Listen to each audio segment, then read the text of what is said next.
I came from the depth of mountains and saw social buildings, complex telling of the past from the inside out in the modern city Shenzhen.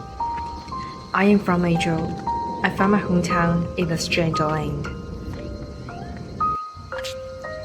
Green bamboo and ancient banyan trees reflect the old gray and yellow houses, which are vibrant in their simplicity and dynamic in their solemnity. Nowadays, the walls of the Hehu New Residence are tall and strong. The moon pool is neat and clean. The ancient trees are strong and graceful.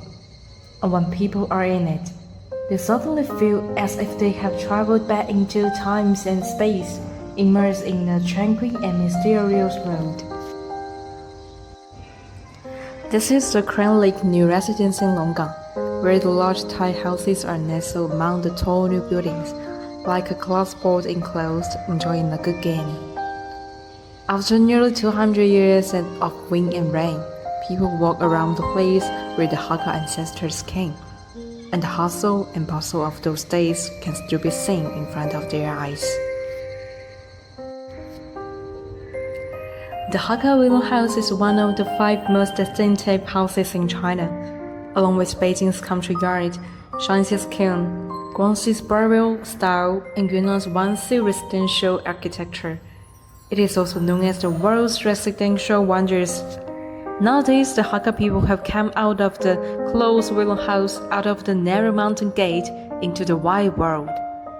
And the willow house has become a historical relic and a unique landscape. Hehu New Residence is one of the largest Hakka houses in China. And just like old Hakka houses, there are houses, whoppings, and moon pools, which has the meaning of the sky and the earth. It is known as the 9 halls and 18 walls, 10 pavilions and corridors, and is one of the most complete and representative Hakka houses among more than 300 existing Hakka houses in Shenzhen, known as the living fossil of Hakka culture.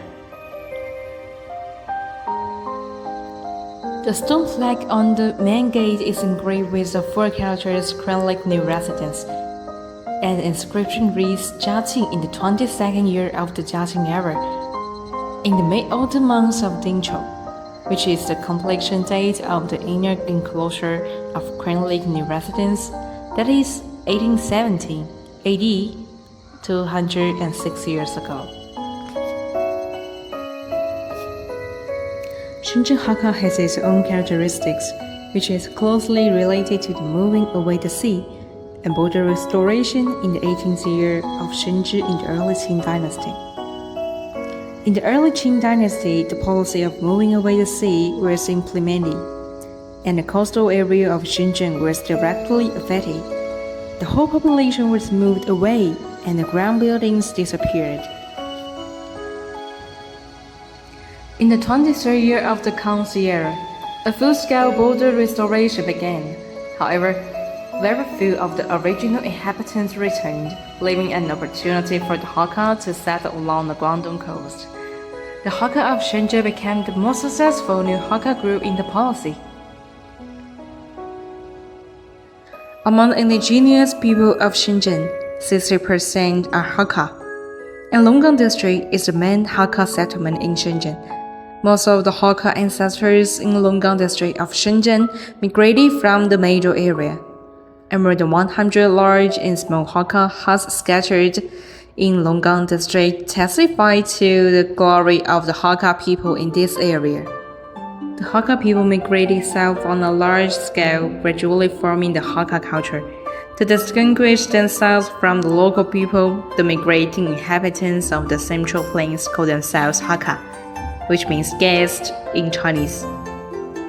This led to the formation of the strong group of people who later called themselves Hakka, and brought with them the culture of the Central Plains. Over time, they also integrated the cultural characteristics of the local people, gradually forming the Hakka culture today. Many local people are transformed themselves into Hakka, laying the foundation of the growth of the Hakka culture.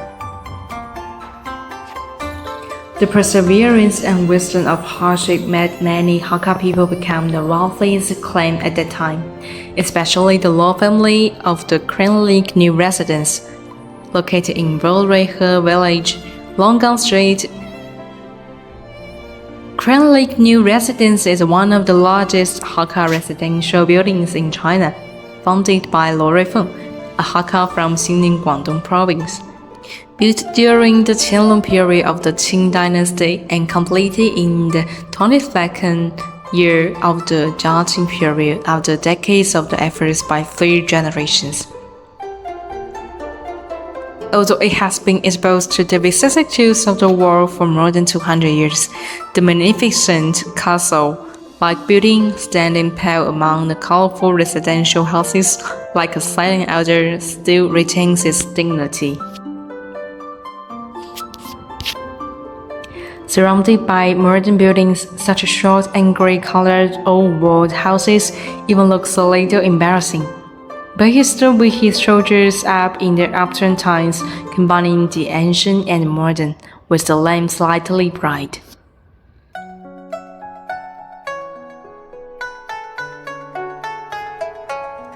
It seems to be a very interesting thing for Hakka people to see Hakka architecture.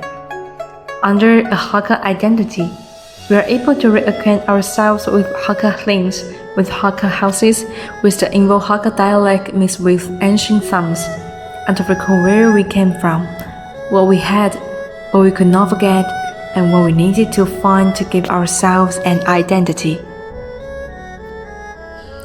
That's why we always heard Hakka mountain songs coming from the music room after school. That's why we will go back to the ancestral hall of the house every year to worship our ancestors. That's why we will go back to the old house.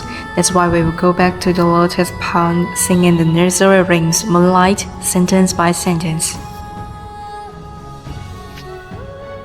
When I open the door of the Hehu New Residence, I might not be able to tell you all the customs displayed inside or sing the Hakka mountain song, not be familiar with these Hakka customs and the names of the tools.